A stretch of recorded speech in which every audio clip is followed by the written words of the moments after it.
We are in a Coaltown Coffee Roasters in a little town of Ammanford in Wales, United Kingdom. And in this video we'll learn how they grew their coffee business from roasting in a small garage to supporting community with new black gold that is roasted and also brewed in the space behind me. So let's take a look.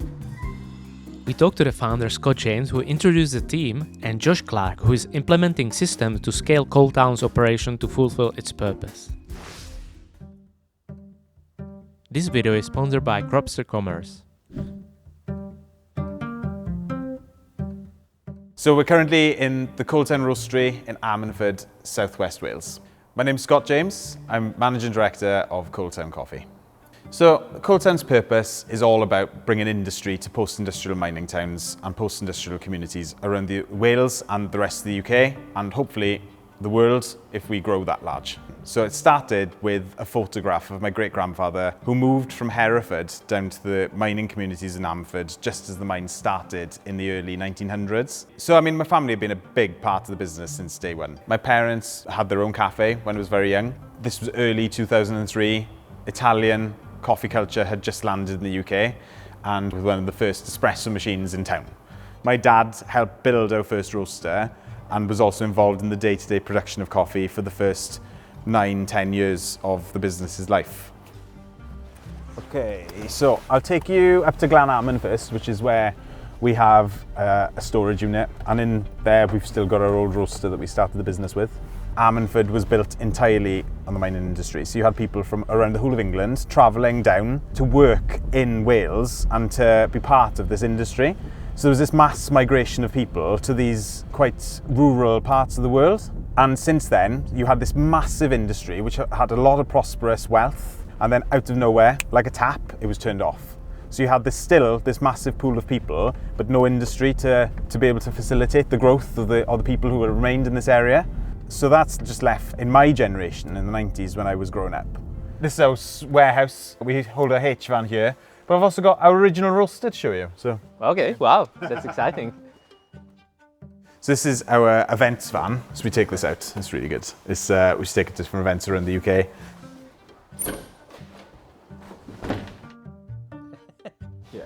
This is our first roaster. It was built on the Christmas of 2013 by Gordon and Scott. We use the barbecue as kind of the main build. It's got a thermocouple in the middle that we tied to a Cropster widget. And then we had the cooling tray just on the left-hand side. And it was all built out of parts from a Ford KA. And this gave us the ability to profile coffees really, really nicely. I'd say we probably roasted about a ton of coffee on this in total. 10 ton. 1 ton of coffee originally on this machine. So it got us going. Okay. Got us off the ground. That's cool. It was good, really good. We set up this machine and then we started reaching out to wholesale customers, creating the brands, starting to reach out to wholesale customers with this mission of making a change, making a stand. Honestly, didn't think it would go anywhere. Slowly grew. We got our first wholesale clients on board, and we managed to get a Great Taste Award for one of our coffees, which is a UK award for quality in a product. That then led us through to winning a contract with Selfridges. We supplied Selfridges and have done for the past 10 years, and that allowed us to expand our wholesale business further. Biggest highlights for us were opening our Espresso bar in 2018, really small space to test the water and see if we can bring specialty coffee culture to this part of the world and see if it would fit. And that set it off. The community absolutely loved it, and it set the kind of progression for where we wanted to end up. We wanted to do something revolutionary and open a roastery, a fully open roastery in the middle of Ammanford, somewhere you'd expect to see in London or a city centre or anywhere around the world, but the last place you'd expect to see it is in an ex-mining town in South Wales. And we had a lot of support from the local community who were all here on the opening day, and then we were hit by the pandemic not long afterwards.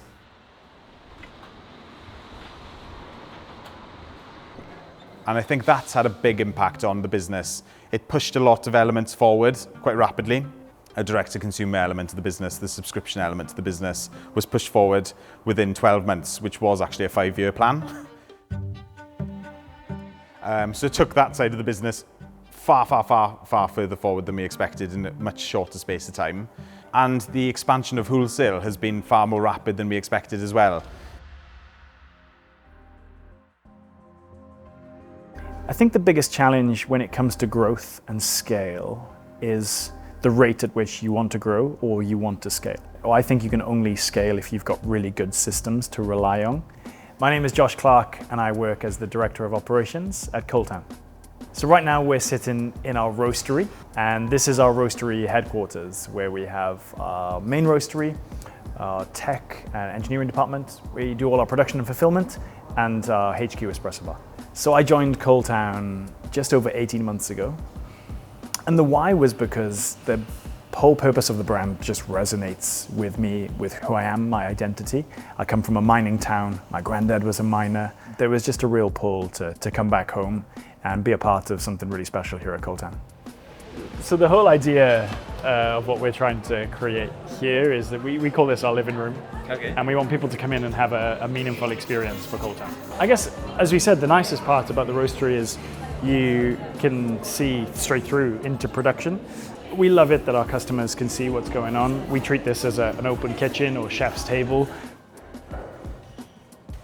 Yeah, the team in here is 3 people. So Gary, Vidig and Rich are our production team. I've got 20 black gold whole bean retail, please, Rich, okay? Thank you. Now our calendar day and our production day run a little bit different, but we want to try and guarantee same day shipping. That's a commitment that we want to make to our customers. Okay. If you wake up in the morning, you're making a brew and you realize you've run out, you can place an order and get your coffee next day. To make it happen, the whole team meets every morning to reflect on the past day progress and to discuss what they can improve. It's a ritual that Josh implemented to keep the right growth mentality even in a small team at Coaltown. Let's look at what the production day looked like. We run 3 websites through Shopify, one for our retail customers that run subscriptions, as well as a wholesale website and an internal ordering website for our espresso bars. So managing stock and inventory and orders across 3 websites can be really hard. So over the last 18 months, we've been trying to integrate those systems. One of the great things about working with Cropster Commerce was that it allowed us to bring our websites together and bring that into the Cropster platform. So now our staff get to come in the morning, they run the production report, it syncs to the websites and brings in all of the orders for those days. We can put all of those orders into one order fulfillment worksheet for the day, and then we can export that, and that gives us our print list and our pack list. It also schedules the roasted coffee that we need to do for that day relative to the size of the batch that we want. So these are the ones that I will be concentrating on today. So these are for some of our wholesale partners, these are to top up stock, and it's for orders that we need to fulfill on the system as well.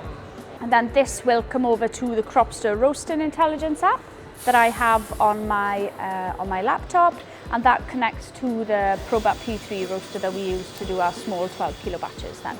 This is where we source from about 14 or 15 different countries, and our aim is, just like we do when we sort of sell our coffee, is to source it sustainably. So the green coffee comes out and then goes into either of those roasters. We have 2 machines that we roast on here. Then we've got a new and modern Probat P3 12 kilo roaster. And then this roaster is it's a Probat GG75.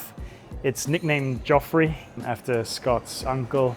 And it started its life in the 1950s in Italy, roasting some pretty dark espresso coffee. You know, we've got it connected up to Cropster, which is great. It allows us to track roast range goals, environmental temperature, rate of rise. But you know, to change gas, it's very steampunk, all hand operated. And then once it's roasted, it's handed over to the production team. Okay.